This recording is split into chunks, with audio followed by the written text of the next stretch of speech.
Tirupati press క్లబ్లో Yadav corporation chairman Narasimha Yadav media సమావేశం నిర్వహించారు. ఈ సందర్భంగా ఆయన మాట్లాడారు. ఇక్కడ కరుణాకర్ రెడ్డి, అభినయ్ రెడ్డి, అక్కడ చెవిరెడ్డి భాస్కర్ రెడ్డి వాళ్ళ తనయులు ఎవరైతే మోహిత్ రెడ్డి, హర్షిత్ రెడ్డి వాళ్ళ బ్రదర్ రఘు. మొదటి నుంచి కూడా తిరుపతి ప్రశాంతతను ఏ విధంగా డిస్టర్బ్ చేయాలనే ధ్యేయంతో పనిచేస్తూ ఉన్నారు. వీళ్ళంతా కూడా లక్షలాది యాత్రికులు వచ్చే ఈ తిరుపతిలో ఏ విధంగా ప్రశాంతతను కాపాడాలి, ఏ విధంగా ఈ పవిత్రతను కాపాడాలనే ధ్యేయంతో ఎన్టీ రామారావు గారు కానీ ముఖ్యమంత్రిగా ఉన్నప్పుడు కానీ, చంద్రబాబు నాయుడు గారు ముఖ్యమంత్రిగా ఉన్నప్పుడు ఇప్పుడు కానీ, ఇంతకుముందు గతంలో కానీ ఎప్పుడు కూడా భక్తుల యొక్క మనోభావాలకు అనుగుణంగా ఇక్కడ అధికారులు కానీ అందరూ పనిచేస్తూ ఉంటారు.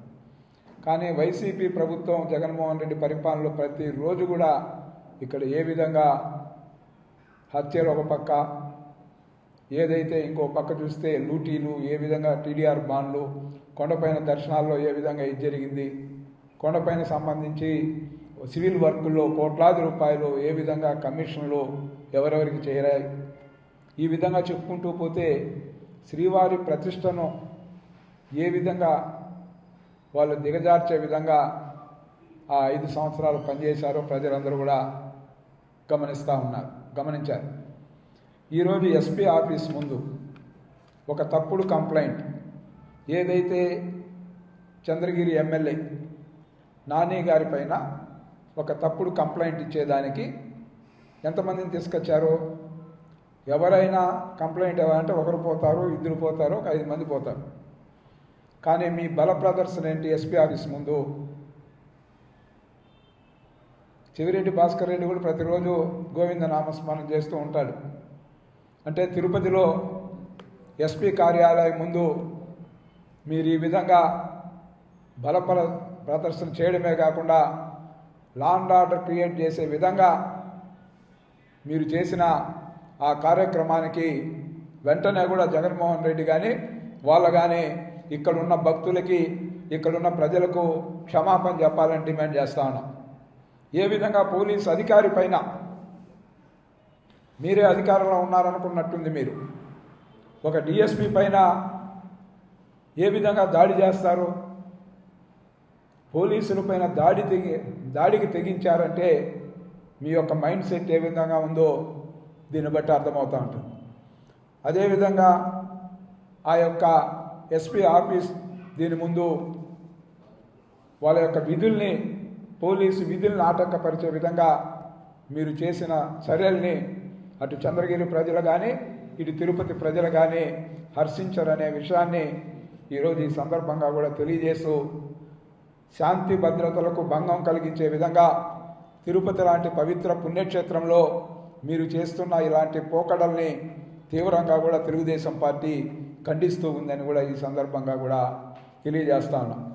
అదేవిధంగా ఇంకో పక్క చూస్తే అభినయ్ రెడ్డి ఆర్టీసీ ప్రైవేటు పరం చేయబోతూ ఉన్నారనే విధంగా ఆర్టీసీ కార్మికుల్ని, ఆర్టీసీ దీన్ని ఏ విధంగా రెచ్చగొట్టే విధంగా, ప్రజలను రెచ్చగొట్టే విధంగా నిన్న కార్యక్రమం చేయడాన్ని తీవ్రంగా కూడా ఆక్షేపిస్తూ ఉన్నాం.